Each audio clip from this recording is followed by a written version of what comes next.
Hi, I'm Kate Krieger-Watkins here with Mason County Press' The Scoop, and this Saturday is the 6th annual Brrrewfest down in Rotary Park in downtown Ludington from 1 to 6. Tickets are available at the door for $30, and the beneficiary, as always, is the Friends of the Ludington State Park.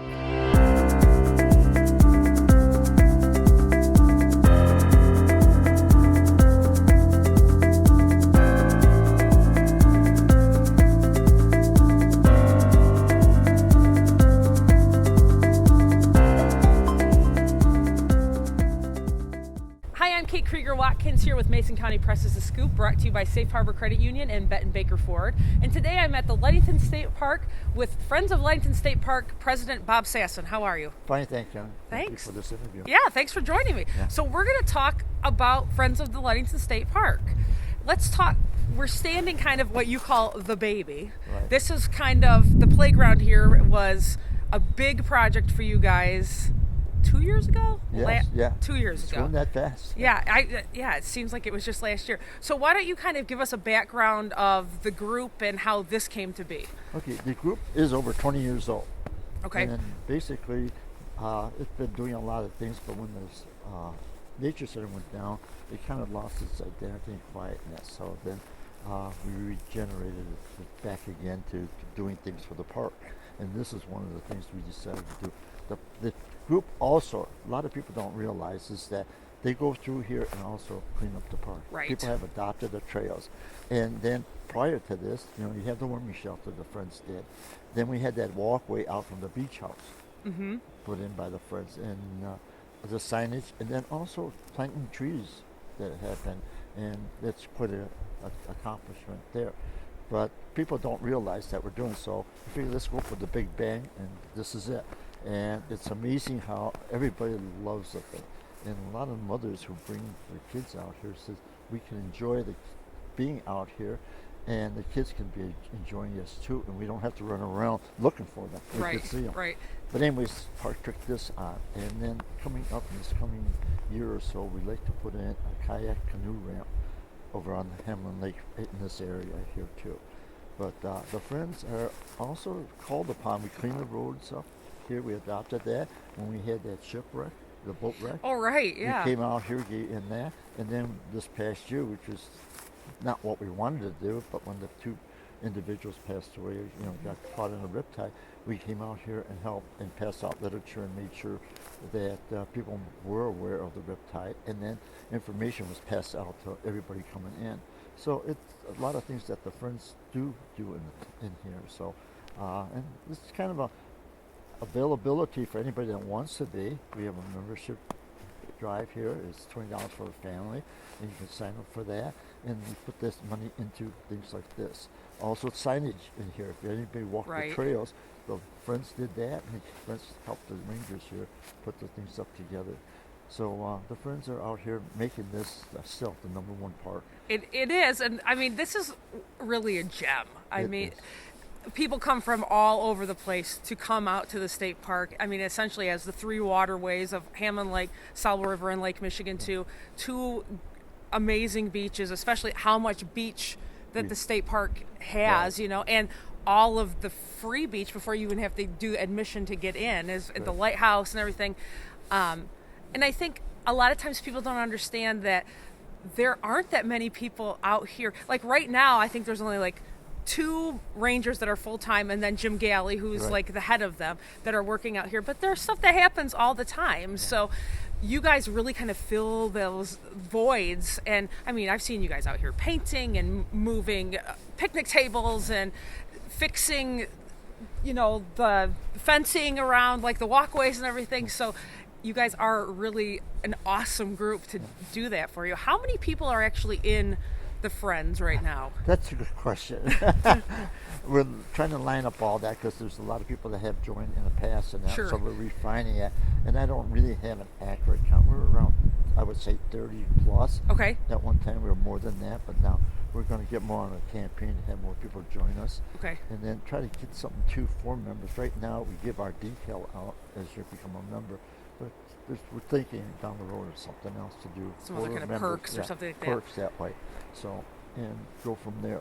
But just one thing too, I mean, when you go into parks like this or any place, and you start helping out as a volunteer, the group here, all the workers here, really love the volunteers out here. I mean, they really say thank you. Right. And then too, on the part that the people don't see us, but they see them, and they thank them for having this park visible and useful for them. It is really. So it's a win-win for everybody. Absolutely. So it's $20 a year for a family member. And we're coming up.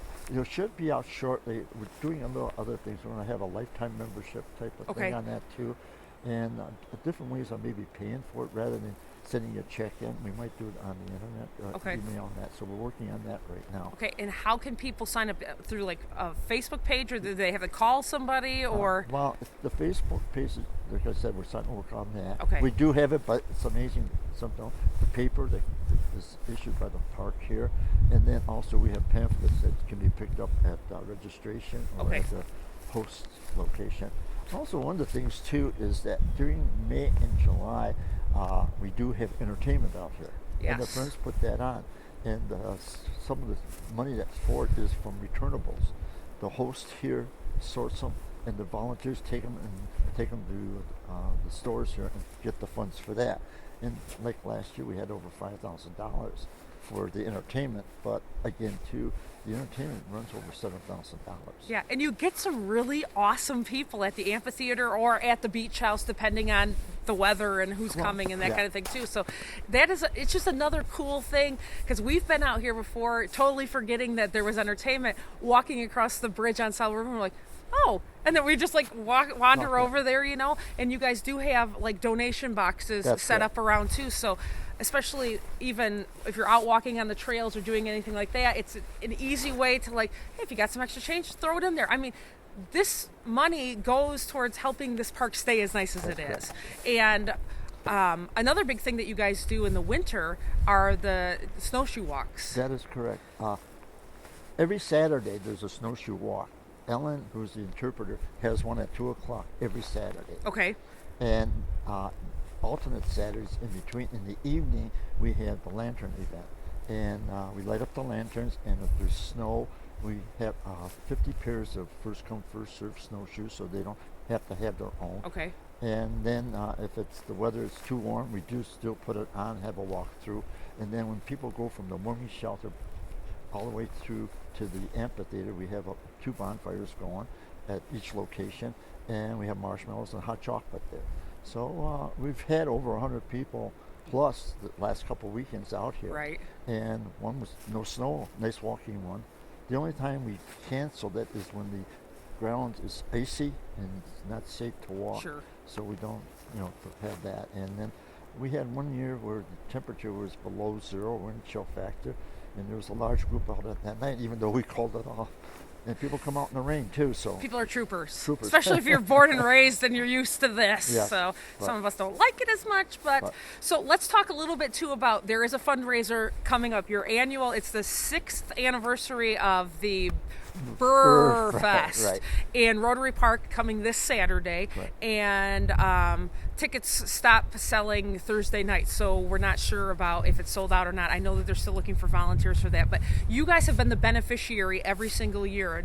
How did you guys get involved with that? Well, I have to thank my wife. She's a very good letter writer, and they're talking about doing this the first year, so they asked for individuals to send in, and she composed the letter, sent it in, and the friends were the ones selected.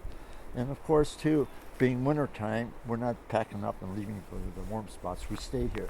So we were fortunate to get 70 people at least or plus to volunteer to pour beverages at that. So that's how it got started the first year. And then after that, they acknowledged that we were a very effective group in that.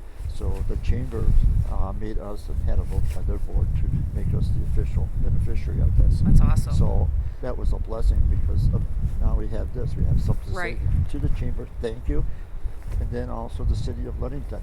Thank you. Right. And then all the distributors. I mean, we can go on saying thanks, but again. Right. I mean, everybody puts in their little bit to help. And coming into this project, you had already like raised about $30,000 to put this, and then the state matched it. State matched some of it, and then we put out money for grants, and they came through with that. There's a grant here has for donations who contributed toward that. And we were just amazed how fast we got this. And then also we saved money by the volunteers. The volunteers helped assemble this.